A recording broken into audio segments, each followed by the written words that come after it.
A widowed rancher believed his wife had died long ago, until twin girls walked in and called him Daddy. The pale orange light of the rising sun seeped through the reinforced glass windows, painting the room in shades of gold and rust. He stretched his arms over his head, feeling the ache in his muscles from yesterday's work, and sighed. Another day on Mars. Another day alone. He shuffled to the kitchen, his boots making soft echoes on the metal floor. He poured himself a cup of synthetic coffee, the bitter aroma filling the small room. It wasn't much, but it was enough. He always found comfort in the simple routines, the sound of the wind turbines, the smell of brewed coffee, and the quiet of his own company. Ever since he had lost his wife, these little rituals had become his anchor. Eli's ranch was unlike any on Earth. The red Martian soil was harsh and unyielding, but he had learned to work with it.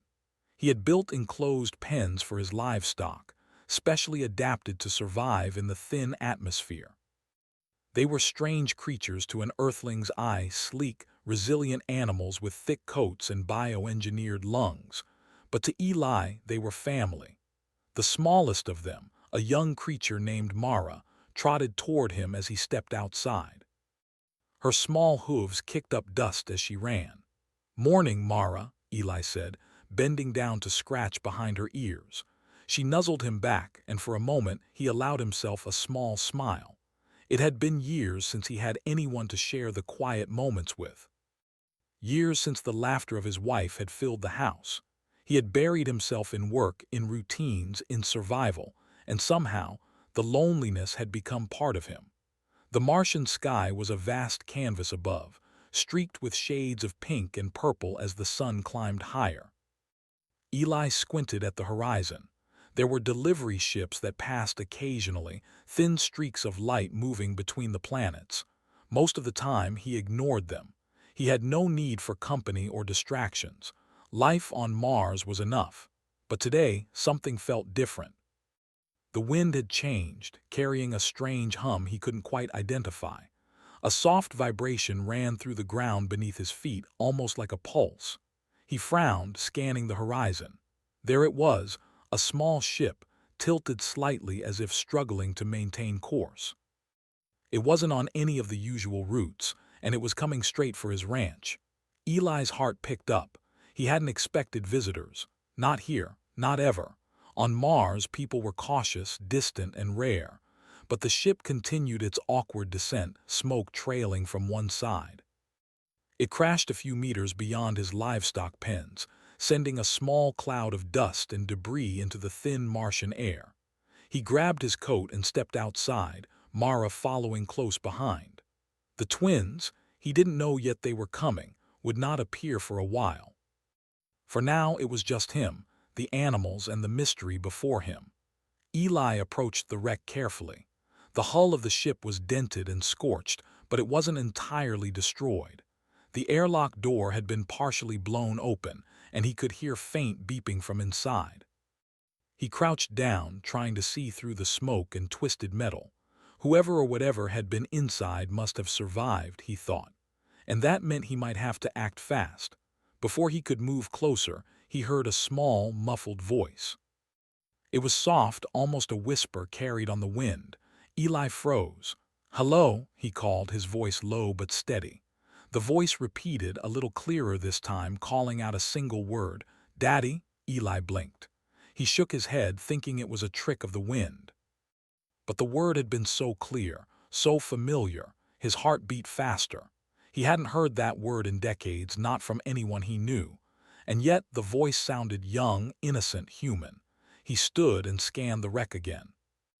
There, huddled beside the broken ship, were two small figures. They were children around 3 or 4 years old, their eyes wide and curious. They both had the same hair color, the same bright, searching gaze. And when they looked at him, their tiny faces lit up. "Daddy," they said together, their voices trembling, hopeful. Eli's knees went weak. He took a step back, unsure if he was dreaming, if his mind was playing tricks. "Daddy," he whispered, his voice cracking.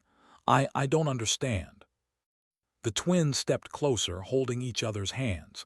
They wore simple clothes, strange even for Martian standards, with small devices clipped to their belts that hummed faintly. "Your daddy," the older twin insisted, tugging at his coat. "Mommy said you would come." Eli sank to the ground, resting on his heels. Memories he had long buried came rushing back, memories of a woman with kind eyes and a bright laugh, of dreams they had shared before the war that had separated them. His wife, had she survived? Was this real?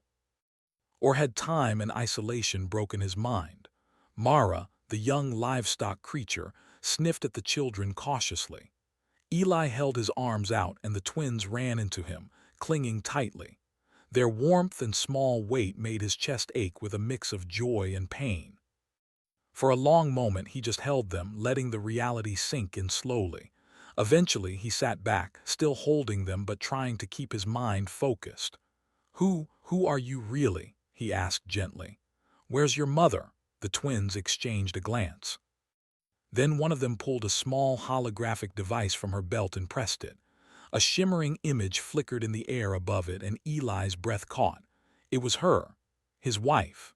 She looked the same, though older, stronger, and somehow different. She smiled at him, her eyes glistening. "Eli," she said, her voice faint but unmistakable, "I had to hide. You had to find the girls. They are ours, safe for now." Eli stared at the image, his mind racing. There were questions he didn't even know how to ask. Why had she disappeared? How were the girls alive? What danger had she been protecting them from? And yet in that moment none of it mattered. His family, his wife, his daughters were real. They existed, and they were here. He took a deep breath, trying to steady himself. The wind continued to whistle across the Martian plains, carrying the faint scent of dust and metal.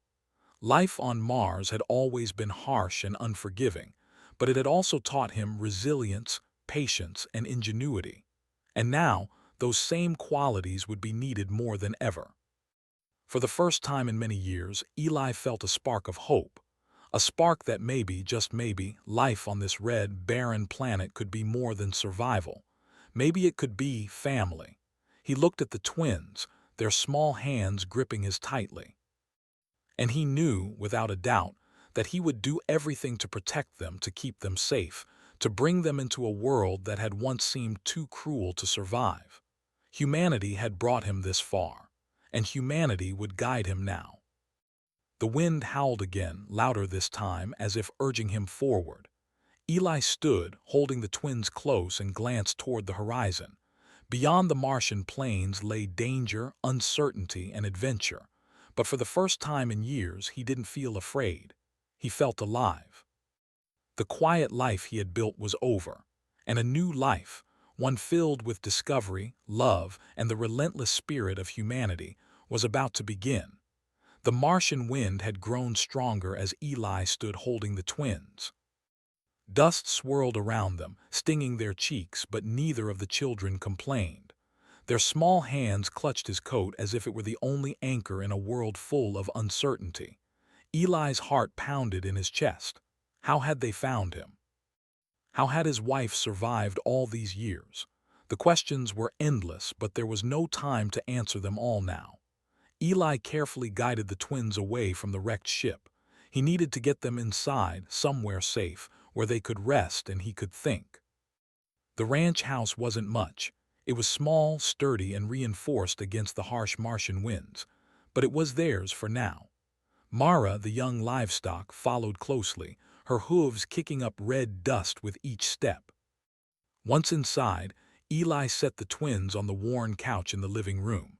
They sat together, leaning into each other, their wide eyes scanning the small, simple home as if it were a palace. Eli walked to the kitchen and poured them each a small cup of warm milk. "Drink this," he said gently. "It will help you feel better." The twins obeyed without protest, sipping carefully. Eli watched them, his mind racing. Their clothes were strange, lightweight, flexible, and equipped with small devices that hummed faintly. He could only guess what they were for. Maybe communication, maybe tracking. Whatever they were not toys. These children were different, special. After a few moments, one of the twins looked up at him, her eyes shining with curiosity. "Daddy," she asked softly, "why did you live alone? Mommy said you were sad." Eli swallowed hard. He didn't want to cry in front of them. I thought she was gone," he said quietly, "and I had to learn to live without her, but now I have you." The twins exchanged a glance, then one of them pressed a small button on her belt. A holographic projection flickered to life in the middle of the room. It was his wife, just as she had appeared in the image outside the wreck. She smiled, though her eyes held worry. "Eli," she said softly, "I'm sorry I disappeared. I had no choice. There are people who wanted the girls, dangerous people. I had to keep them safe." Eli felt a chill run down his spine. Dangerous people who? "I cannot explain everything right now," the hologram said, "but I have left clues. You will need your courage, your wits, and your instincts. Protect them. Keep them safe. I will guide you from afar." The projection faded, leaving Eli alone with the twins once more. He took a deep breath. There was no time for panic. He had always survived on Mars through patience, hard work, and clever thinking. And now, more than ever, he would need those qualities. He looked at the twins. "We have to move," he said firmly. "Someone might come looking for you. We can't stay here." The twins nodded solemnly. They seemed to understand that danger had arrived, even if they didn't yet understand its full extent. Eli grabbed a small pack from the corner of the room, filling it with essentials: water, synthetic rations, a few tools, and his father's old revolver, which he had modified for Martian use. As they prepared to leave, a soft humming sound reached Eli's ears.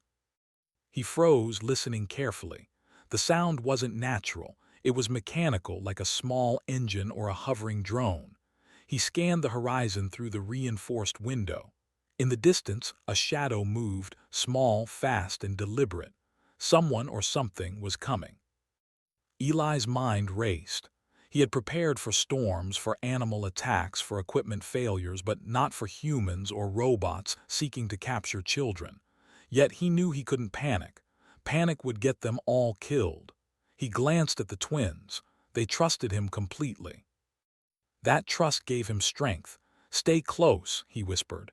"We're leaving." They exited through the back door, avoiding the main road. The Martian terrain was rough and uneven, but Eli knew it well. He led them through hidden paths, small canyons, and rocky outcrops, places few dared to traverse. Mara followed, alert and protective, her ears twitching at every sound. As they moved, Eli tried to talk to the twins. "Do you know how to survive here?" he asked. The twins looked at each other, then back at him. "Mommy taught us a little," one said. "We can find water, we can hide." Eli nodded. That knowledge would help, but it wouldn't be enough if the pursuers were skilled. He had to stay ahead, always thinking, always watching. Hours passed. The sun climbed higher, burning the red landscape with harsh light. They rested briefly in the shadow of a rock formation, the twins huddled close. Eli's mind wandered. He remembered the early days with his wife, building this ranch together, dreaming of a life beyond Earth. Those dreams had seemed impossible when she disappeared. Yet here they were, alive in ways he could never have imagined. The twins began to show subtle signs of their uniqueness. One of them picked up a small Martian plant and whispered something. The plant seemed to respond, bending slightly toward her. Eli blinked. It was impossible, or at least improbable. But the twins' connection to their environment was extraordinary. They were not ordinary children. Somehow, his wife had given them abilities beyond human limits. Eli couldn't help but feel a surge of pride. Humanity had always been inventive, adaptable, and brave. He had built a life on a planet that rejected him, survived alone for years, and now faced dangers he had never imagined. And yet, the children reminded him that humanity's greatest strength wasn't technology or weapons. It was curiosity, intelligence, and love. As evening approached, Eli spotted the pursuers. They were small drones, fast and precise, scanning the landscape for movement. He motioned for the twins to stay low and whispered instructions. They crawled into a narrow crevice in the rocks, hidden from view. Eli crept behind them, keeping his eyes on the drones. The drones passed by, oblivious to the small family hidden in the rocks. Eli exhaled slowly. That had been close, too close. "We have to keep moving," he said.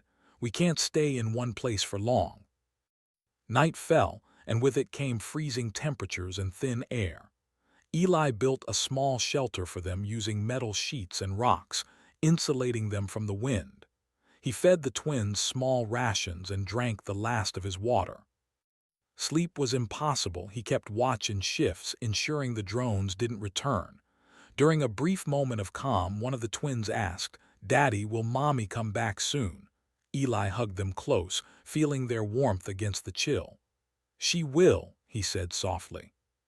"She sent you to me. We'll find her and then we'll be together. I promise." The twins nodded, trusting his words. In that quiet moment, Eli realized that hope was stronger than fear. Humans could endure anything, adapt to any situation, and protect what they loved most. That was why he survived. That was why the twins were alive. And that was why he would keep moving, keep fighting, and never give up. As he watched the stars emerge over the Martian horizon, Eli felt a renewed sense of purpose. The journey ahead would be dangerous, full of unknowns and threats. But he had his family, his wits, and the unyielding human spirit. That was more than enough. And somewhere out there, his wife was waiting. Somewhere out there, humanity's ingenuity and courage would guide them all to safety. And the adventure was only beginning. Eli moved quietly through the Martian canyons, the twins clinging to his hands as they navigated the rocky terrain. The drones had not given up, and he knew they would return. Each step required careful calculation. A single misstep could reveal their location. The thin Martian air made it harder to breathe, but Eli's experience on this planet had taught him endurance. He would need every ounce of it. The twins whispered to each other in soft, melodic tones, their words carrying meanings Eli could not yet understand. Somehow, they seemed aware of the environment around them, sensing safe paths and natural shelters. He marveled at their instincts. His wife had not only protected them but had left them with skills beyond ordinary children. Suddenly, a drone appeared over the ridge ahead, its sensors scanning for movement. Eli froze. He crouched low, pulling the twins down into a narrow crevice between rocks. The drone hovered for a moment, its lights sweeping the canyon floor, then moved on. Eli exhaled, heart pounding. That was too close. "We can't keep hiding forever," he whispered. "We need a plan to stay ahead of them." One of the twins, the older by minutes, reached out and touched a small device on her belt. The device emitted a soft hum, and a faint energy field formed around their hiding spot, blending it into the rocks. Eli blinked. "You did that?" he asked. The twins nodded, eyes shining. "Mommy taught us," one said. Eli's mind raced. These abilities were beyond human norms, yet here they were, using them instinctively. He felt a surge of pride. Humanity had always adapted, and the twins were proof of that ingenuity and resilience. They weren't just surviving, they were thriving. They continued moving through the canyons, careful to avoid open areas. Eli taught them to listen to the wind, to watch the shadows, to read the terrain for signs of danger. Each lesson reinforced the idea that survival was not just about strength, but about intelligence, observation, and courage, qualities that defined humans in the face of adversity. As night fell, the temperature dropped sharply. Eli built a small shelter using rocks and pieces of metal from his pack. He fed the twins rations and drank sparingly himself. The twins were quiet, their eyes wide and alert, listening to every sound. Eli realized they were learning as much from him as he was from them. Their abilities were impressive, but their curiosity and determination reminded him of what it meant to be human, to adapt, to persevere, and to protect those you love. Suddenly, a distant sound reached his ears, a low rumble like machinery on the move. Eli's heart skipped a beat. The drones were not acting alone. Someone or something larger was coming. He scanned the horizon with a practiced eye. There, moving steadily across the canyon floor, were two figures in sleek, reflective suits. They moved with precision, clearly trained to track and capture. Eli held the twins close. "Stay quiet," he whispered. "We'll move when they're closer." The pursuers advanced, unaware of the small crevice hiding the family. Eli timed their movements carefully. When the drones passed overhead again, he led the twins through a narrow side path, using the shadows for cover. The twins' abilities helped them navigate hidden routes, sensing vibrations and energy fields that Eli could not detect. Hours passed, and they reached a small Martian riverbed, a rare source of water in this region. Eli knelt and let the twins drink from the shallow pools. The water was cold but refreshing, and the twins' laughter echoed softly in the canyon. It was a rare moment of peace amidst the danger. Eli allowed himself a small smile. Humanity had always found ways to survive in harsh conditions, from deserts on Earth to the frozen plains of Mars. He felt a deep connection to that legacy. The twins, his daughters, were the next chapter in that story, a reminder that human courage and ingenuity were limitless. But peace was fleeting. The sound of machinery returned, louder and closer this time. The pursuers were catching up. Eli looked around. The riverbed offered little cover. He needed a plan, and fast. He noticed a cluster of large boulders at the edge of the riverbed. They could provide temporary shelter, but it would require careful timing to reach them without being seen. Eli whispered instructions to the twins. They would move one at a time, using small energy fields to mask their presence. The twins nodded, understanding instinctively. Eli went first, rolling behind the boulders as the drone's sensors swept past. Then the twins followed, their energy fields shimmering faintly as they moved. It was a delicate dance, but they made it safely to the other side. Eli exhaled, relief washing over him. For now, they had evaded capture. As they settled behind the boulders, Eli took stock of their situation. They were far from safety, and the drones and pursuers were relentless. He would need a longer-term strategy to protect the twins and find his wife. But one thing was clear. The family's bond, their trust in each other, and their human ingenuity would be their greatest weapons. During a brief rest, Eli asked the twins, "Can you remember anything else your mother taught you?" The twins shared small stories: how to find edible plants, how to sense approaching danger, how to hide in plain sight. Their abilities were remarkable, but it was their creativity and determination that impressed Eli most. Humans were capable of incredible feats when driven by love and necessity, he thought. These children embodied that spirit. As dawn approached, Eli spotted movement on the horizon. The drones had regrouped, now joined by larger, wheeled vehicles designed to traverse the rough Martian terrain. Eli knew they couldn't outrun them forever. They needed a plan to fight back, to outsmart the pursuers rather than simply flee. He looked at the twins. "We're going to do something bold," he said. "We'll set a trap." Eli scouted the area and found a narrow canyon passage with steep cliffs on either side. It was risky, but the drones and vehicles would have to follow through it. He instructed the twins to hide in the shadows, using their energy fields to remain undetectable. He rigged rocks and loose soil to create obstacles that would slow the pursuers and possibly tip over one of the smaller drones. When the first vehicles entered the canyon, Eli and the twins held their breath. The trap worked. Rocks tumbled down the cliffs, forcing the vehicles to stop and giving the family a brief window to escape. One of the drones was knocked off balance, spinning out of control. Eli felt a surge of triumph. Humans were clever. They could use the environment, their minds, and their courage to overcome challenges that seemed impossible. They continued moving, using every trick Eli knew and every instinct the twins possessed. Each step reinforced a simple truth: Survival wasn't just about running or hiding. It was about thinking, adapting, and protecting what mattered most. By midday, they had put some distance between themselves and the pursuers. The twins were tired but alert, their spirits high. Eli felt a mixture of pride and exhaustion. He had survived countless challenges on Mars, but this was different. This was personal. This was about family.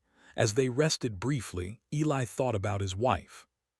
She had risked everything to keep the twins safe, leaving them with skills and instincts that now made all the difference. Humanity's greatest strength, he realized, was not technology or weapons. It was ingenuity, courage, and love. And that was what would see them through the days ahead. The Martian sun dipped low, casting long shadows across the canyon. Eli looked at the twins, their small hands in his, their faces determined despite the exhaustion. "We're going to find her," he said quietly. "We'll be together again. I promise." The twins smiled, trusting him completely. In that moment, Eli understood something profound. The challenges ahead might be greater than anything he had faced, but with human resilience, cleverness, and heart, they could overcome anything. And so they moved forward, deeper into the Martian canyons, ready for whatever lay ahead. The chase was far from over, but humanity's courage, determination, and spirit burned brighter than any threat. And for Eli, for the twins, and for the family that would soon be whole again, hope was stronger than fear. The Martian canyon stretched endlessly before Eli and the twins, the orange and red cliffs bathed in the pale glow of the rising sun. For days they had moved through narrow passages, avoiding the drones and the pursuing vehicles. Hunger and exhaustion gnawed at them, but Eli's determination never wavered. Every step brought him closer to the truth about his wife and why she had disappeared. The twins, though small and young, were remarkable guides. They seemed to sense hidden paths and safe places, moving with a confidence that Eli admired. "How do you know which way to go?" he asked during a brief rest by a shallow Martian stream. One of the twins smiled faintly. "Mommy showed us. She said the land tells you where to walk." Eli blinked. "The land tells you." "Yes," the twin said simply, her eyes bright. "You just have to listen." Eli felt a surge of pride and wonder. Humanity had always thrived in harsh environments, from deserts to frozen mountains, using intelligence, observation, and courage to survive. These children embodied that spirit in ways that seemed almost magical. But it wasn't magic, it was human ingenuity, guided by love and necessity. They continued their journey, the twins leading the way through a narrow canyon that opened into a hidden valley. Eli paused, marveling at the sight. The valley was lush, a rare oasis on Mars, with a small pond of water, hardy plants, and rocky shelters that could provide protection. It seemed almost like a secret kept by the planet itself, but their moment of wonder was brief. Eli knew the drones and pursuers were still nearby. He motioned for the twins to stay close and quiet. They moved carefully, their small hands gripping his, their energy fields shimmering faintly to mask their presence. As they reached the edge of the valley, Eli noticed something unusual, a small building, partially hidden behind rocks and reinforced with Martian steel. Smoke rose gently from a chimney, a sign that someone was alive inside. His heart leapt. Could it be? He approached cautiously, scanning for threats. The twins followed silently, their instincts guiding them. As they drew closer, Eli could see a familiar figure standing at the doorway. Her hair was longer, streaked with silver, but the face was unmistakable. His wife. "Eli," she said softly, stepping forward. Her eyes were wide, a mix of relief, love, and fear. "You came." Eli dropped to his knees, pulling the twins close. "I never stopped looking," he said, voice trembling. "I thought you were gone. I thought I'd lost you forever." She smiled, tears glistening in her eyes. "I had to disappear," she said. "There were people who wanted to use the girls for experiments. I couldn't let that happen. I couldn't let them take what was most precious to me." Eli's heart ached at the thought of her suffering alone, but he also felt immense relief.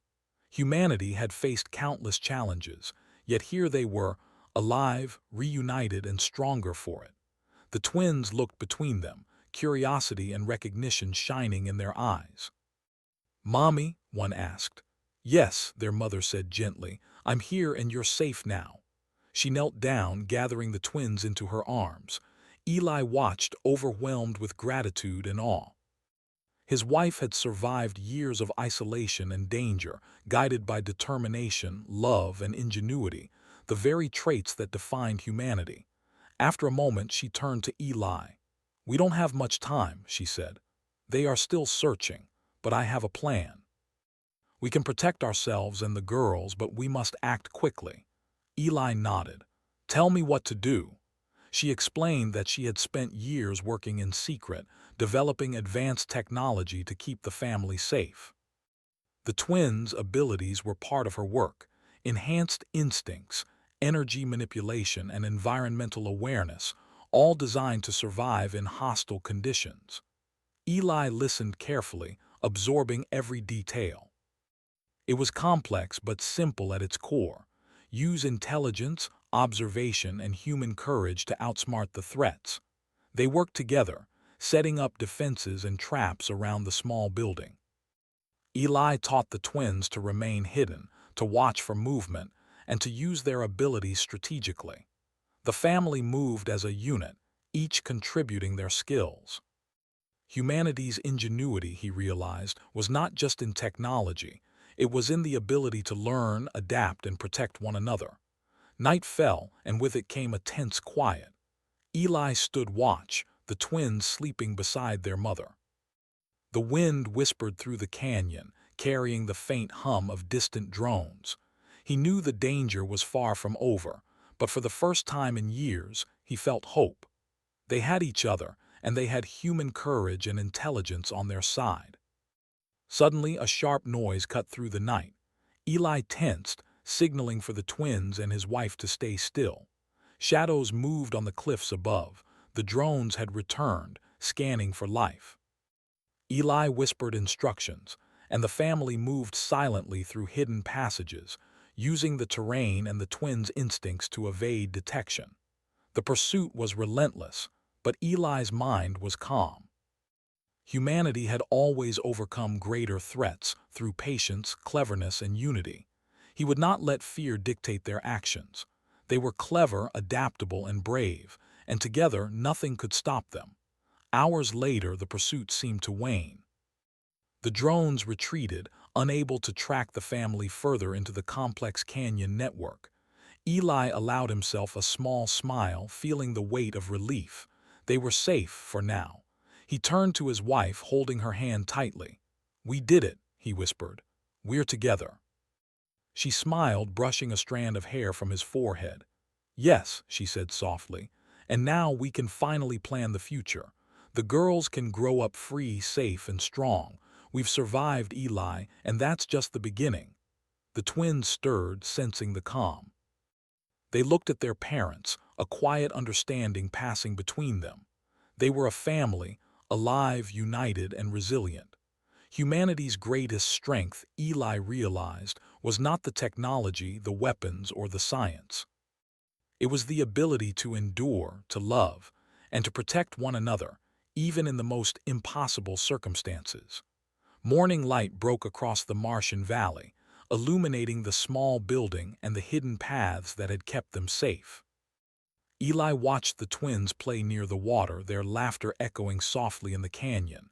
It was a simple sound, yet it carried immense power, a testament to human hope, joy, and resilience. Eli turned to his wife. "We have a lot to rebuild," he said, "but now we know we can do it." "Together," she nodded. "Together," she echoed. For the first time in years, Eli felt a profound sense of peace. The past had been full of loss and uncertainty, but the future was theirs to shape. Humanity's ingenuity had guided them through danger, and love had brought them back together. The twins were proof that life, hope, and courage could flourish, even on a harsh world like Mars.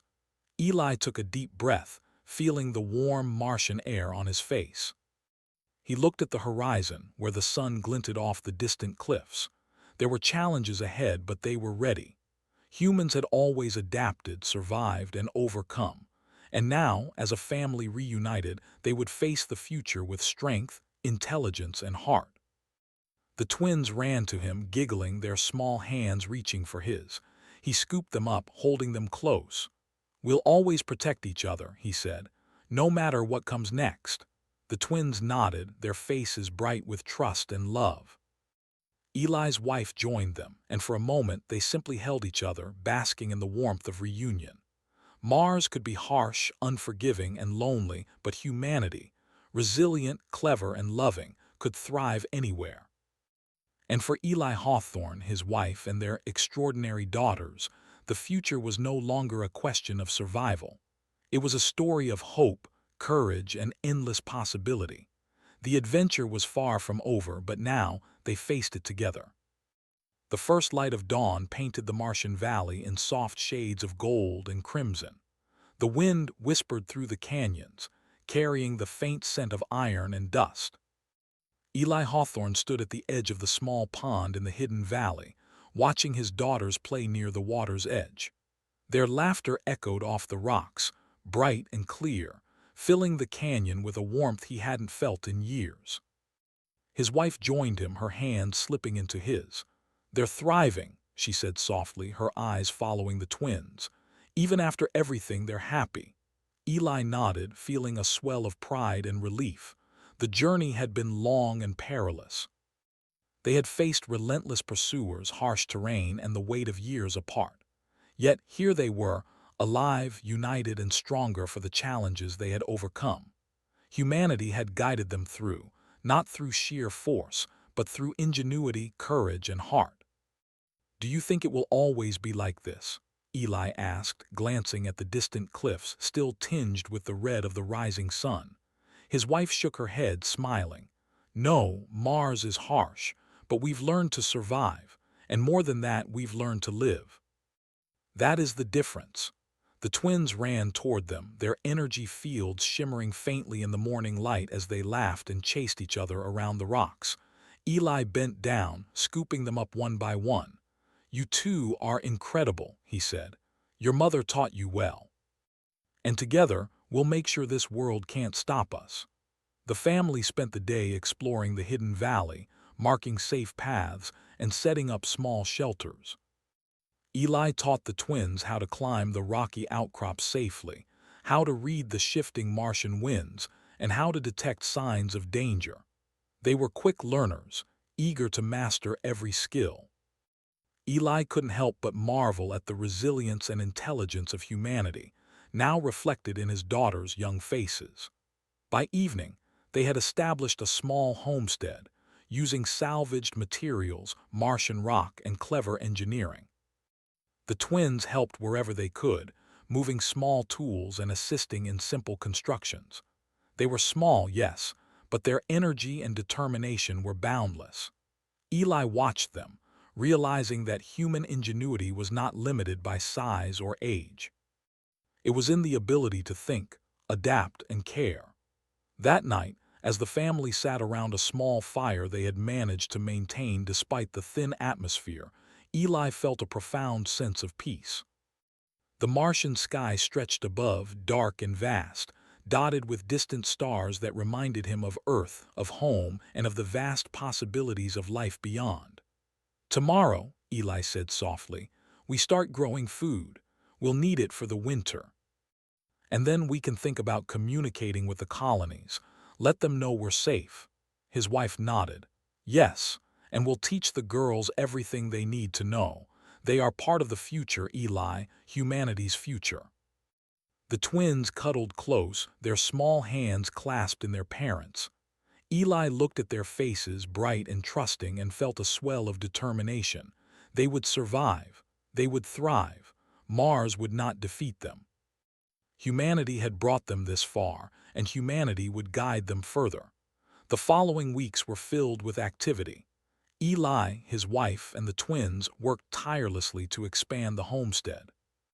They built small water reservoirs, cultivated hardy Martian plants, and reinforced shelters against the harsh winds. Every day was a lesson in human ingenuity and perseverance. The twins learned quickly, mastering skills that Eli could hardly believe. They adapted, observed, and solved problems with an intelligence and creativity that made him proud. Eli often paused to watch them, realizing that the children were not just surviving, they were flourishing. Humanity had always found ways to endure, to adapt, and to create even in the most challenging environments. The twins were living proof of that spirit. One day, as Eli worked on a wind turbine to improve energy efficiency, he looked up to see the twins playing near the pond, laughing and chasing small Martian creatures adapted to the harsh environment. Their mother approached, placing a hand on his shoulder. "They're happy," she said, "and safe. We've done it, Eli. We've survived together." Eli nodded. "Yes, and we'll continue. We'll thrive. This world may be harsh, but it can't stop us. Humanity won't let it." The twins ran back to them, breathless with excitement. "Daddy," one shouted, "look what we found." Eli bent down to see a small Martian plant, hardy and green against the red soil, its leaves shimmering slightly in the sunlight. The twins had discovered it on their own, recognizing its potential for food. Eli smiled. This was more than survival. This was human ingenuity in action, passed to the next generation. Over the following months, the family established a self-sufficient life. They grew food, collected water, and maintained their shelters. They explored nearby valleys and caves, mapping safe routes and discovering hidden resources. Each discovery reinforced a simple truth: humans were capable of incredible adaptation when driven by need, intelligence, and love. Eli taught the twins everything he knew: how to navigate, how to survive, and how to think creatively in the face of obstacles. His wife contributed her advanced knowledge, enhancing the twins' abilities and teaching them about science, engineering, and environmental awareness. Together, they built a life that was strong, resilient, and full of hope. One evening, as the sun set over the Martian cliffs, painting the sky in hues of orange and purple, Eli and his wife sat together, watching the twins play. "Do you ever wonder," Eli asked, "if we could have done this on Earth?" She smiled. "Maybe, but Mars needed us more. It forced us to adapt, to be clever, and to rely on each other. That is the true gift." Eli nodded.